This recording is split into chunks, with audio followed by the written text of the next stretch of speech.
Assalamualaikum warahmatullahi wabarakatuh. Beberapa hari yang lalu saya menerima sebuah broadcast gambar lewat WhatsApp di mana salah seorang pengusaha terkaya di Italia meninggal dunia karena kasus COVID. Yang menarik dalam tulisan tersebut ada kata-kata dari putranya yang mengatakan bahwa selama ini dia hidup dalam berkecukupan. Apapun yang dia inginkan, semahal apapun yang dia inginkan, kemungkinan dia bisa membelinya. Tetapi yang menyedihkan di akhir-akhir hayatnya ketika dia kena COVID, ternyata nafasnya itu begitu sesak sehingga udara yang tadinya gratis pun tidak mampu dia dapatkan. Nah, terlepas dari kebenaran gambar ini dan video ini atau tidak, saya berusaha tadi mencarinya, tetapi ada hikmah di balik itu mungkin yang bisa kita pelajari untuk kita bersyukur lebih dalam lagi atas nikmat Allah. Nah, ibu bapak sekalian, Allah ini telah menitipkan paru-paru kepada kita, di mana pada saat COVID ini menerpa dunia, maka paru-paru itu menjadi salah satu target organ. Paru-paru itu seakan-akan tenggelam di dalam air sehingga penderita merasa sesak. Nah, ini sebuah pelajaran bagi kita. Allah telah menciptakan paru-paru di dalam tubuh kita itu jauh sebelum kita lahir. Allah telah menciptakan bakal paru-paru itu pada hari ke-21 ketika kita dikandung. Dan pada saat kita lahir, dalam 10 detik paru-paru kita itu langsung mengembang. Dan sejak saat itulah paru-paru kita itu menghembuskan nafas, menghirup nafas tanpa henti-hentinya, tanpa istirahat, tanpa jeda waktu. Dan hebatnya lagi, paru-paru bernapas tanpa kita sadari dan tanpa harus kita kerjakan melalui autoregulasi yang ada di otak. Begitu karbon dioksida meningkat, maka laju napas akan meningkat pula. Begitu olahraga, begitu kebutuhan akan oksigen meningkat, tanpa kita suruh, paru-paru tetap akan meningkatkan kinerjanya supaya kebutuhan oksigen di dalam tubuh kita itu terpenuhi. Nah, kalau kita perhatikan, Allah telah menciptakan paru-paru ini dengan sebaik-baiknya bentuk, dengan sangat-sangat sempurna. Allah menciptakan dari atas itu saluran pernapasan. Saluran pernapasan itu ternyata tidak bisa kolaps, tidak bisa kempes. Kenapa? Mereka dilindungi oleh cincin-cincin trakea. Jadi kalaupun tidur, kalaupun kita misalnya ketekan, itu sangat kecil kemungkinan napas kita itu tertutup. Karena Allah telah menciptakan cincin yang begitu kokoh sehingga saluran napas itu terbuka. Saluran napas itu masuk lagi ke dalam dada, kemudian juga bercabang menjadi 2. Sampai cabang yang paling kecil, lebih kecil saluran udara ini dari rambut. Dan tibalah saluran udara tadi ke daerah terminal akhir yang disebut dengan alveolus. Nah, di alveolus inilah terjadi pertukaran udara yang masuk ke dalam paru-paru, yang kaya akan oksigen, kemudian nitrogen, kemudian ditukar dengan hasil metabolisme yang ada di dalam tubuh, CO2 keluar. Kemudian juga di alveoli itulah oksigen akan masuk ke dalam pembuluh darah dan kita tidak akan sesak napas setelah itu. Dan ternyata di dalam tubuh kita ini Allah telah menitipkan antara 300 sampai 500 juta alveoli. Begitu banyak. Dan kita tidak tahu dan kita tidak pernah menyadari bahwa Allah telah menitipkan sedemikian detail. Bahkan kalau kita runut saluran napas ini dari mulai trakea, kemudian bercabang menjadi bronkus, kemudian juga bercabang lagi bronkioli, bercabang lagi sampai ke bagian terkecil, ternyata kalau dijumlahkan panjangnya itu sekitar 2400 km. Bayangkan betapa dahsyatnya ciptaan Allah ini. Antara Aceh dan Lampung saja jaraknya itu sekitar 2044 km. Berarti saluran napas kita lebih panjang dari jarak antara Aceh dan Lampung. Sangat dahsyat sekali.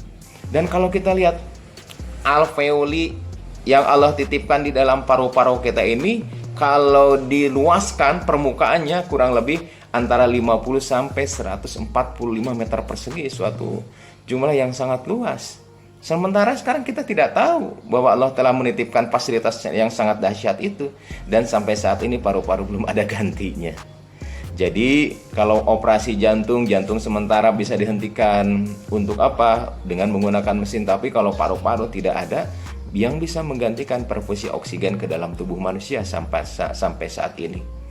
Dan Allah juga menitipkan otot-otot di dalam rangka dada kita untuk menarik napas, untuk memperluas dinding dada bagian dalam. Allah menitipkan 11 pasang musculus intercostalis interna, musculus intercostalis interna, eksterna. Kemudian Allah juga menitipkan diafragma untuk apa? Agar kita tuh bernapas. Dan hebatnya napas yang kita lakukan itu tanpa sepengetahuan dan tanpa sadar kita. Bisa sadar tapi jarangnya tidak sadar kita bernapas, sehingga kita tidak pernah lupa kan untuk bernapas. Jadi itulah kehebatan-kehebatan Allah yang dititipkan kepada manusia. Jadi kalau kita nurunut lebih dalam lagi, memang kalau kita jumlahkan rata-rata orang dewasa bernapas itu sekitar 16 kali per menit. 16 kali napas, 16 kali napas. Kalau dijumlahkan per hari sekitar 23.000 kali kita bernapas. Suatu jumlah yang sangat besar. Bayangkan andai kata kita harus bernapas, kita harus sadar, maka sehari-hari mungkin kita hitung napas saja.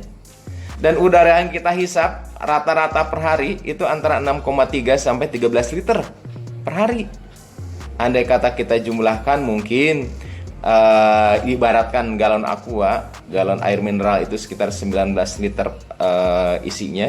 Mungkin sehari semalam kita memerlukan antara 492 sampai 1000 galon untuk napas tuh. Sedangkan sampai saat ini kita kasih gratis. Tapi alangkah jarangnya kan kita bersyukur. Dan ternyata udara yang masuk ke dalam saluran napas kita itu ternyata tidak bersih.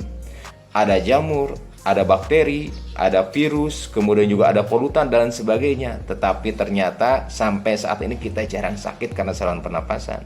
Kenapa? Allah menitipkan sistem pertahanan yang ada dalam tubuh kita. Begitu napas masuk, udara masuk lewat hidung, maka dia sudah disaring lewat bulu-bulu hidung. Begitu udara masuk lewat saluran napas bagian dalam, dia sudah dihangatkan supaya tidak terlalu dingin ke dalam. Begitu masuk lagi ke saluran napas ke trachea, di sana sudah disiapkan sistem pertahanan tubuh. Ada yang namanya bulu-bulu halus yang disebut dengan silia, dan Allah juga menitipkan lendir yang diproduksi oleh sel goblet yang di dalam saluran pernapasan. Lendir itu ternyata bukan sembarang lendir, tapi lendir itu juga mengandung antibiotik, mengandung antimikroba seperti defensins, kemudian antiprotease dan antioksidan. Itu lendir yang kita punya di dalam.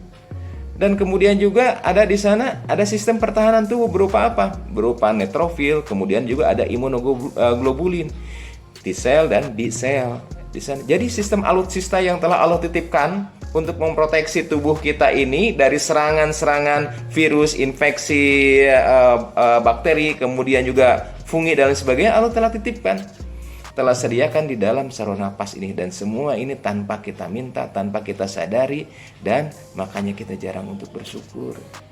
Jadi kalau kita berbicara tentang gangguan saluran napas pada COVID, kita juga harus ingat bahwa telah diciptakan oleh itu beberapa alutsista yang ada di dalam tubuh kita ini, dan sampai saat ini sangat jarang kita syukuri.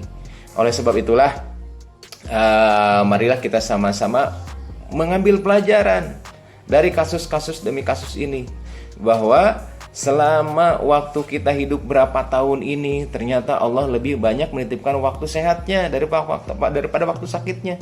Dengan COVID ini Allah ingin menegur kita, yuk, udara yang tadinya bebas, yang tadinya kamu hirup sekitar 500 sampai 1000 galon per hari, kita sekarang merasakan betapa berharganya udara bebas ini. Allah berfirman di dalam Al-Quran surah Al-Mulk ayat 23, Qulil ladzi ansha'akum wa ja'ala lakumus sam'a wal absara wal afidah qalilam ma tashkurun. Jadi katakanlah, dialah yang menciptakan kalian, yang menjadikan pendengaran, yang menjadikan penglihatan, yang menjadikan hati nurani, tetapi sangat sedikit di antara kalian yang bersyukur. Maka dengan peristiwa ini, marilah kita banyak-banyak bersyukur agar Allah menambahkan nikmat sehat kepada kita dan menutup azab. Assalamualaikum warahmatullahi wabarakatuh.